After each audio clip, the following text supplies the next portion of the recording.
welcome back to another episode of Your Space with your host Hannah Arinitu. Thank you so much for joining us this evening. Please feel free to join the conversation live on your social media platforms at Your Space Uganda. Now, with me in studio again, I do have a group of young people who have agreed to come and have a conversation about how we as the young people can play a role when it comes to the governance and leadership of this country, especially in the fight against corruption. I will allow them to introduce themselves and let us know how they've been.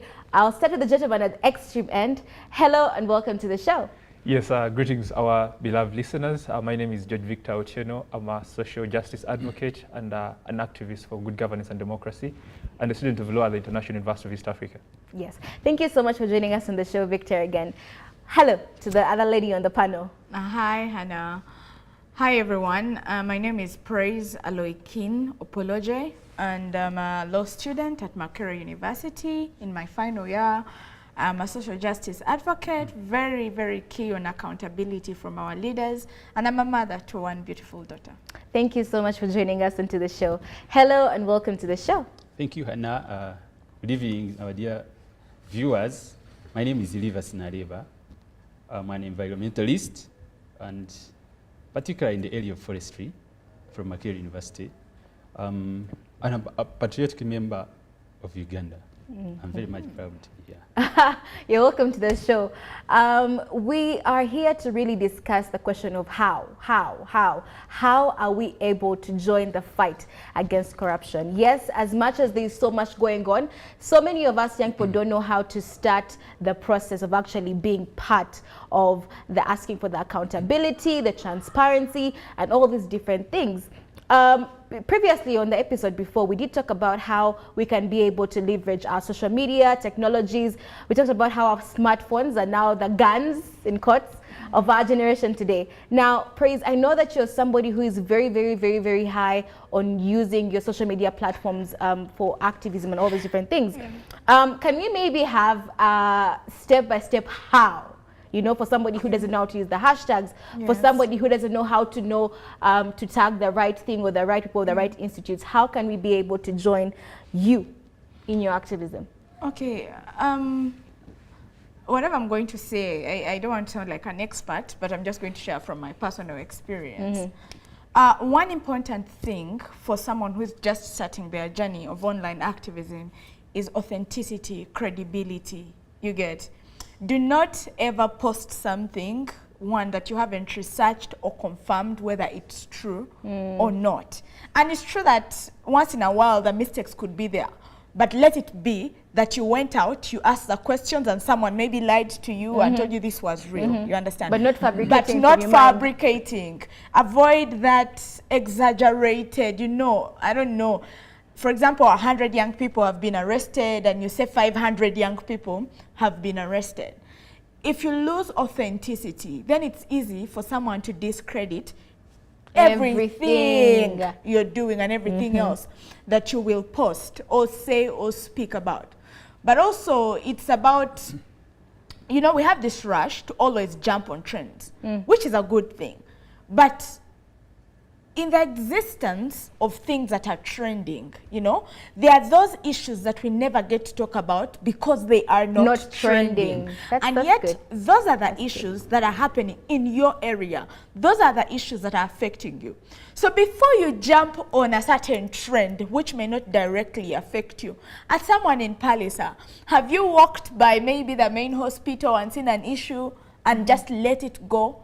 Tell your story. That's the point I'm getting to. Tell your story before you jump on the story of someone else. And I'm not saying we shouldn't help each other or we shouldn't have, you know, this joint effort, but be able to tell the story of your localities.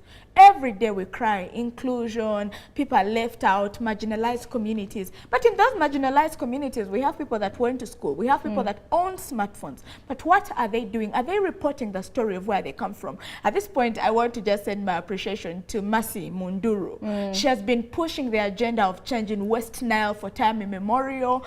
she talked about the electricity issue, and now we see recently there was a national grid that was put up there. Currently, she's talking about the Arua something road blockage and everything. So tell the story, make the issue in your area, in your locality, that trend, you understand? That issue that we may not know as Praise, as George, as my brother here, because we do not belong to that group of people. Maybe we are not the interns that are being denied, you know, that placement. Maybe we are not that young girl that has been sexually harassed because someone wants to give her a job after sex. Tell your story. Do not be so rushed to jump on hashtags and think that your story doesn't matter. But then I would also love to speak finally about, I don't know if this is to those young people in those, you know, areas, but the spaces, you know, these spaces that we usually have, these Google Meets that we usually have, to keep the conversation going, you know. It's not just important for you to come and say something once and get back, you know, and withdraw. Have the conversation, keep going. Recently, someone reached out to a friend of mine. She has been releasing TikTok videos about different issues happening in the country, but also in her locality. And she was saying, oh, I'm receiving threats, people are telling me to pull down this information. And I feel like it's very important for us to have that conversation, that when you choose to use online activism, it's as dangerous as marching on the street to protest. We don't even have that conversation enough, you understand? And you see, the beauty about being on the street is that when the police picks you up, they will know, oh, they've carried Hannah. So free Hannah, free Hannah. But if I'm online tweeting, wherever, you know, on a ghost account, calling myself some funny name in there, you know, and then somehow through the intelligence they find out it's you and come and pick you, no one will ever know. No one will ever know. So you have to think about your security, you know. As you say these things, realize that as you fight corruption, corruption fights back. So how do you know, promote your security as you do this particular thing? One of the other solutions that I think is also very, very important is having intergenerational collaborations, right? Victor, what do you really have to say about, because I think so many of us people feel like we can do this alone, but remember, we are not the ones who are exactly in the highest positions to actually create the change. What's your view on intergenerational collaboration? No, truth be said, in as much as we are young people that make up the biggest percentage of this country, we cannot independently do everything on our own. You know, everyone has a great contribution to this struggle and this demand for a better country. There are things that I think we achieved during the march to parliament that were not entirely done by young people, but were done by people we look up to in society that have collaborated with us, like lawyers, people from different NGO organizations. And I feel like it's not just about speaking about our issues as young people, but how do we have these conversations that bring us together as a people? Because today I'm going to be young, 20 years from now I will not be a youth. Does that mean you stop? It does, no. So does that mean that since you're a young person, you're only going to talk when you're a young person, and when you stop being a young person, you stop talking? No, you do not. Great enough, we have had people we look up to, people like Agatha Tuhaire, people like Mercy Munduru, people like Dr. Spire Sentongo. These are people like who are way up there academically, even with age, but have still kept the conversation going and engaging some of us, the young people. And you see, like Praise says, we should continue telling our stories, because perhaps the stories of their times were different from the stories of our time. And the only way we can find practical solutions to address all these challenges is if we come together and understand what is the problem of your generation, what was the problem of that generation, and how can we address it together as a people. Because at the end of the day, I come here today as George Victor Otieno, a young person, but when I go back home, I live in a house that has my mother, that has my grandfather. So the issues I speak to are not issues that only affect me, but they are issues that also affect those that live in our communities. Those old ladies that cannot afford healthy care, those young babies that go to nursery that are not as old as us. How do we ensure that as youth and young people of this country, we also speak for those who are younger than us, but also for those who are older than us? Because it's the stories within the communities that we live in that make up the story of this country. Definitely. What do you think about intergenerational collaboration from your perspective? Yeah, from my perspective, collaboration, we are uniting different forces you see, corruption isn't only affecting the youth. It's affecting all people at different ages. So if we combine the efforts, I think combining efforts is much way easier to solve something. What could we, about what we can do to minimize the issues of corruption? There is this issue of decentralization. I'm very happy that the government even increased the number of, they brought in deputy RDCs. We can have those people to interact with. We can report cases to there. I'm very happy for those people that they talked about the issue of social media. There are a big percentage of people in Uganda that use social media. I'm very happy. When you say decentralization, what do you mean? We have people down there in our localities. It's not that all the people will have report all the cases up there. We can use those offices, the RDCs. You can have an issue. We have seen the government programs, the PDMs. People, those parish chiefs, they request money. So we have to pay money to get that 1 million. At the end of the day, when you receive that 1 million, you'll find that you have already used like 100. Can you report those cases, those deputy RDCs, handle those issues? We have social media. I'm very happy the issue of hashtags and what. There are many people that follow that. I'm very glad that when people raise those hashtags, a big population turn up. We have recently had the March to Parliament. It is our right to demand accountability. Maybe if that force increases, some people will fear down there. Let me not engage in this scandal because people will come up against me. They will help in that. Okay, so what do you think would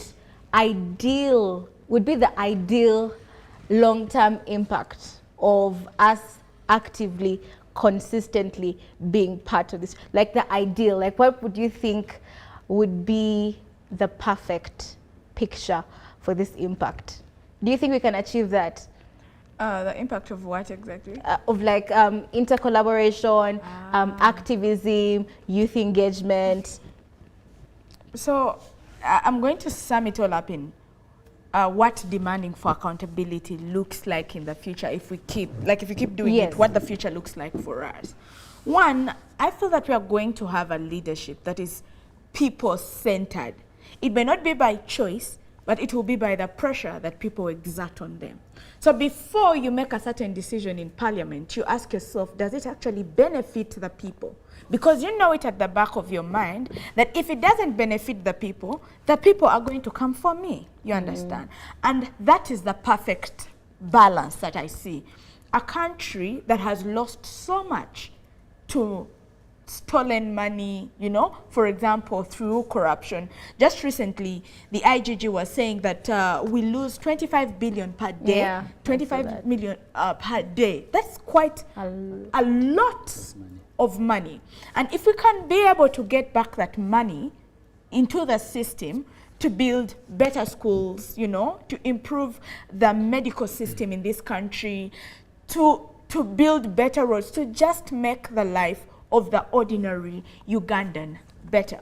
But I also feel that this kind of movement or environment will create a conversation around how much financing is put into the political sector of this country vis-a-vis other sectors of this country. Because why are members of parliament earning 40 million net as a salary that's without the allowances that they have, you understand?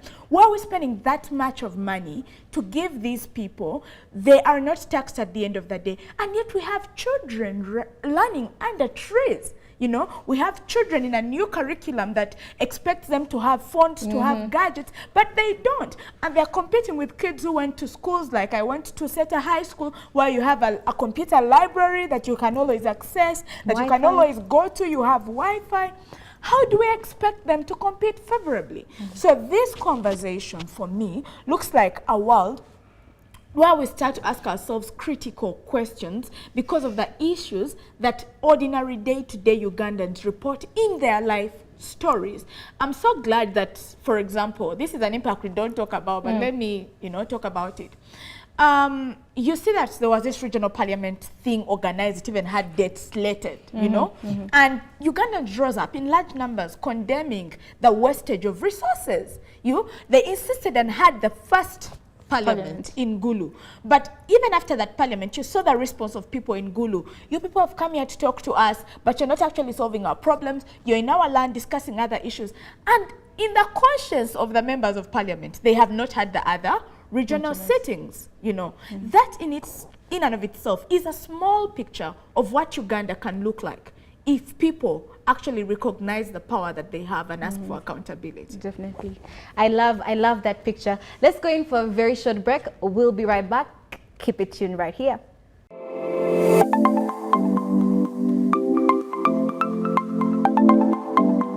Welcome back to Your Space with your host, Hannah Aridito. We're still having the conversation live right here. Do not forget to tweet at Your Space Uganda. Victor, I want to come to you.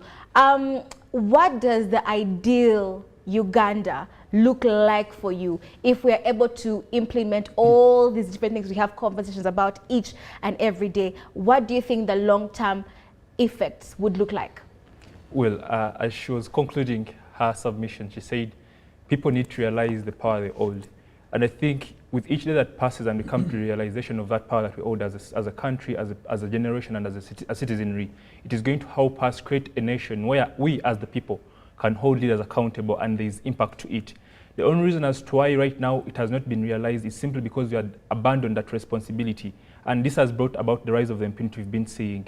So if we continue having these conversations, if we continue having these initiatives that we all do in our respective communities, trying to talk truth to power, trying to demand for accountability, trying to speak from all the illegal things happening in our community, leaders will also be put in places where they can take decisions that are people-centered. Back then, things would be done and everyone keeps quiet about it. But today there is a lot for them to lose. I can speak to the idea, for instance, when most of us were arrested during 23rd July and were taken to police custodies, a number of us were tortured. But when we came out and spoke about that issue and demanded for accountability and demanded for answers, I've been informed that the people that did these actions, when most of our colleagues were taken back, there was a different reception. This was only because we were able to speak about it. And the more we continue telling these stories and the more we continue having this conscious conversation, it realize and give a rebirth the patriotic spirit and we have as a citizen. So my ideal impact or my ideal visualization of the Uganda we want from today and moving on forward is a Uganda where people are free to express themselves and their rights are respected. Is a Uganda where our human rights are upheld and respected. I see a Uganda where leaders are accountable to their actions. I see a Uganda where people, if they fail to deliver, they have to resign immediately. We've seen the cost at which most of these decisions has come at. We've seen the hundreds of lives that were lost in Kitezi simply because there were technical decisions that were not taken to protect the lives of these people in these communities.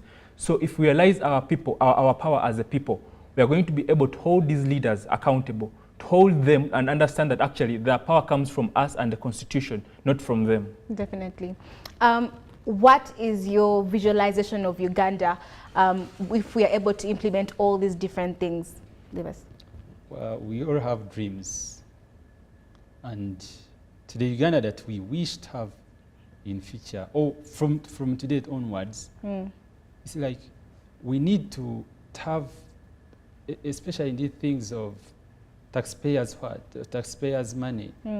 It's very disheartening to pay taxes, and you see, for something that is supposed to be done, see the worst is coming from it. We need to. I'm a voter. We need to have many decisions before electing someone. Don't be just taken by what they give you, because recently we had elections in 2021. From 2021 to around 2023, all our leaders most of them were quiet. They have just come out in the 2024 because they are expecting us to take them back in the coming elections. Can we hold them accountable? They talk about accountability. There is another aspect of responsiveness. You need to be patriotic to have something to achieve. Respect people's value. You know, in this kind of corruption, people, they tend to be, there is this saying that most people, they need to be strategic to survive. You don't need all that. Surely you need to look at the views of people. You need to engage people. This vote, let me put something on the leaders. You need to go back to your people. Listen to them. They have many cries. Can we address them? And I hope Uganda will be better. All right. I think we're now coming to the closure of this conversation, but I'll give the panelists just one more opportunity to just speak their minds as we come to the conclusion. And I think we'll start from the extreme end, the other side. Victor. Yes. First of all, I would love to thank you once again for hosting us this evening. And I want to thank the Ugandans who have tuned in to listen to the conversation and contribute to it. But I want to tell you, we have to do more than that. We have to do more than the speaking, we have to do more than the sharing, and we have to explore all constitutional avenues that are there for us to create a country that we desire. If it needs us to peacefully protest, let's go and peacefully protest. If it needs us to elect leaders and hold them accountable, let's not partake in the quid pro quo of receiving money from them. Let's vote leaders whose values we believe in, whose characters resonate with the aspirations of the people, because we've seen, because of the poor decisions we made in the previous election, we have a parliament that doesn't represent the voices of the people. So, to you all young people out there, to you all Ugandans that desire a better country, it is our role, not a role for IJoy, not a role for Praise or Hannah, but a role, a collective responsibility for all of us to create a country that we want. Thank you. Thank you so much. Yes, Praise.